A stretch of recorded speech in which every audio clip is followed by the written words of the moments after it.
కొత్తపల్లి కొత్త రుచులకు స్వాగతం. కోడిగ్రుడ్డు ముక్కల వేపుడు. ఈ వీడియోలో మనం ఉడకబెట్టిన కోడిగ్రుడ్లతో రుచికరమైన కోడిగ్రుడ్డు ముక్కల వేపుడును అప్పటికప్పుడు అతి తేలిగ్గా ఎలా చేసుకోవచ్చో చూద్దాం. ఈ ఎగ్ ముక్కల వేపుడు కేవలం అన్నంలోకే కాకుండా రసం, పప్పు రసం, పప్పుచారు మొదలైన వాటిలో కూడా నంచుకోవడానికి చాలా బాగుంటుంది. కోడిగ్రుడ్డు ముక్కల వేపుడుని చేసుకోవడానికి కావలసినవి: కోడిగ్రుడ్లు 8, ఉల్లిపాయలు 2 మీడియం సైజువి, పచ్చిమిర్చి 4, పసుపు 1/2 టీ స్పూను, నూనె 2 గరిటెలు, పచ్చిశనగపప్పు 1 టీ స్పూను, మినపగుళ్ళు 1 టీ స్పూను, ఆవాలు 1/2 టీ స్పూను, ఉప్పు తగినంత, కూర కారం 2 టీ స్పూన్లు, కరివేపాకు 1 రెమ్మ. కోడిగ్రుడ్డు ముక్కల వేపుడుని తయారు చేసే విధానం: కోడిగ్రుడ్లను ఉడికించి వాటి పెంకును ఒలిచి ప్రక్కన ఉంచుకోవాలి. ఉల్లిపాయలను సన్నగా ముక్కలుగా తరుగుకొని ఉంచుకోవాలి. పచ్చిమిర్చిని ముక్కలుగా కట్ చేసుకుని ఉంచుకోవాలి. పోపు సామానుని తయారుగా ఉంచుకోవాలి.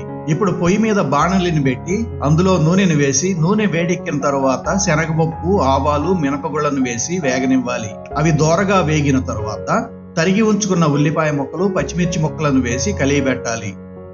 తరువాత ఉల్లి ముక్కలకు సరిపడా ఉప్పుని, పసుపుని వేసి కలియబెట్టి వేగనివ్వాలి. ఉల్లి ముక్కలు కొంచెం వేగిన తరువాత కరివేపాకును కూడా వేయాలి. ఇప్పుడు మధ్య మధ్యలో త్రిప్పుతో ఉల్లిపాయను పూర్తిగా వేగనివ్వాలి.